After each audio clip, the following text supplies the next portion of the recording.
look at a wall like this, they think this is just individual stones that were well fitted in, but a lot of these have been cut and shaped. Yes, they have. They've been hand trimmed so that they'll fit in there, but give you that nice natural look. Now, in a wall like this, every stone, every edge has been shaped in order to get that real tight joint in it. And in most cases, it's been split from a lot larger stone. Right. When I cut stone, I use this 14-inch diamond blade on my cutoff saw, or I use my grinder with a 4-inch diamond blade on it. And that's good for reducing the stone size, but you're going to get a sawn face, so if you're not looking for that sawn face, again, your hand tools come into play at that point. All right, well, how do we get started with hand tools? Well, quite often the homeowner is going to have rocks available that he wants to utilize. He might have something like this, which does not have a usable face as it is. It also is too large, too heavy for him to comfortably use. So at that point, we would attempt to make this into two pieces. We would use this machine right here, which is a rotary hammer drill with a carbide tip drill bit. And this is a gauge that we use to preset the depth of the hole that we're going to drill. For a stone this size, I'm going to drill my holes about every 4 inches apart. Anytime that you're cutting or drilling stone, it's imperative that you wear your safety glasses.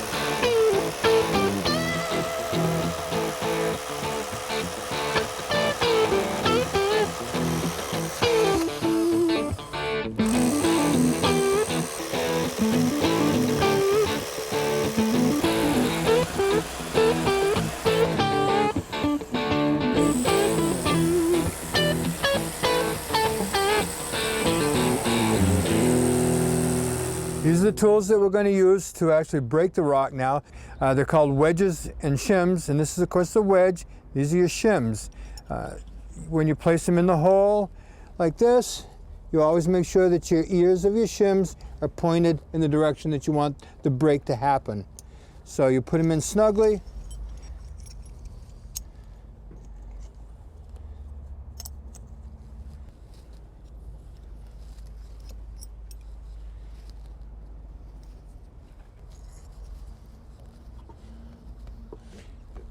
Now you're going to use this little hammer to break that rock. I am, Roger, and the reason why is because with most stoneworking, it's a question of patience.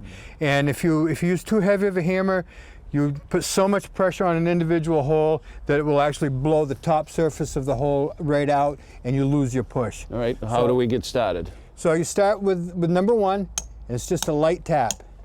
So you're just taking your time and driving those slowly down. I am. And what you're trying to do is you're trying to keep the same tension on every set so that the push is equal on all of them. And you can feel if one's tighter than another. Right, and you can hear it too. Now you listen to these. Oh, that one's definitely different. It's tightening up a lot more. It's the harder stone there, and it's not crushing so much. So this one we won't be hitting nearly as hard as we will these. Start to hear a different ring to them. Like that one, you get that little vibration, you hear it? That one's got it now. Stone's not liking this, huh? No, she's talking back.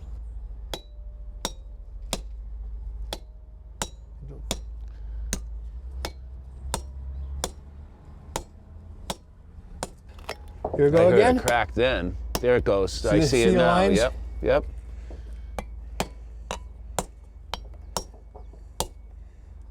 And it's going this way.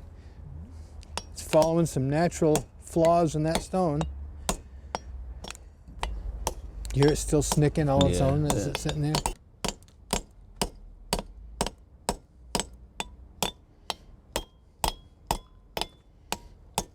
Oh, Randy, this little piece flaked off, but we didn't really get a good split on that, huh? No, we've got to. We can still make this a usable rock, but it's going to be more drilling. It's going to be a lot more handwork. At this point, I would probably cut my losses on this one and go to a different stone. Let's try another one.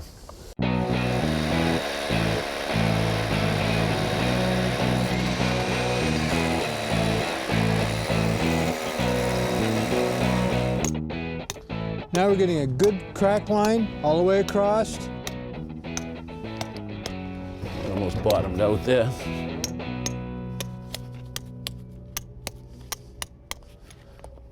Ah, there we go. That's exactly the way wedges and shims are supposed to work. Say you had a smaller stone like this that you needed to cut off just a little bit so it would fit right into a wall. How would you cut that? Well, for this I'd use a tool called a hand tracer. As you can see, it's beveled. It comes to a somewhat sharp edge. And after I establish where I want to make my cut, I take my tracer, hold it straight up and down, and start pitching a line across it. And that does two things. It starts weakening the stone, so it's going to break on the plane that you want it to break. And it's also going to start making a nice flat place for your carbide to set, so that you're not at risk of cracking your carbide then by having too much pressure on just one spot on the carbide. Patience. Always patience. And I notice you're not trying to overhit it either. Nope, you don't want to blow it out or make it crack somewhere where there might be a weak spot in the stone. You're always making that softer spot. There you go, look at that. Perfect. That'll fit in my wall just the way I want. In your wall. Now for this stone, I'm going to use a slightly bigger tool. It's called a stone buster. As you can see, it has the same edge that the tracer did, but it's a much heavier duty tool. Okay. You can break bigger stones with it. It's still a one-person operation. And you treat it the same way. You pick your line, and then you start hitting it.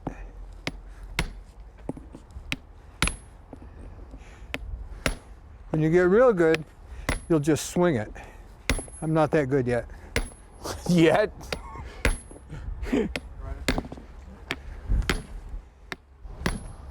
Allows you to really hammer on that, huh? Well, it does, but there again, you don't want to lose track of the fact that you don't want to overwork your tool or your stone.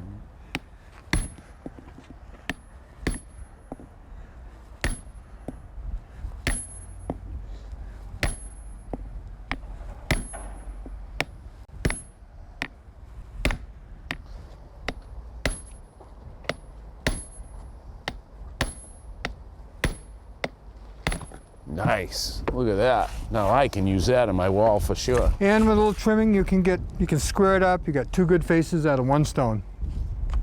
All right, I got another stone for you. This one I don't need split, I need it trimmed. You look at the angle here, I need that taken off so it'll fit nice and flat in my wall. How would you do that? Well, for that I would use this tool right here. It's called a hand set. You can see that it's flat, it's carbide like the others, but you place it on the stone, hold on a little bit of an angle, and you again pitch your line right across. So you're not trying to take the whole Not chunk trying at to once? take it off all at once, because you at more risk of doing more damage to the stone than you want. So you just kind of work it back a little bit to a time.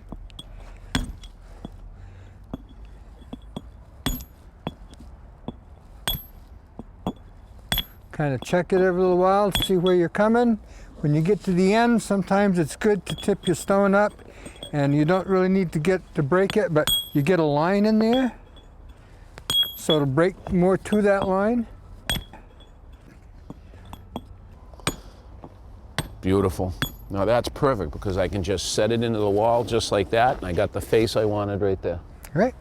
Now sometimes we get a stone like this, it has a great face on it, but it's not sitting well on the stone underneath it. Because of that protrusion right there that needs to come off. In that case, we would use this tool, which is called a hand point. Again, it's carbide tipped. It's the strongest tool made. You place it and just start working those high spots right out of there. So again, you're chipping a little at a time. Little at a time. See how you're taking out pieces? Now sometimes you hit it straight up and down even.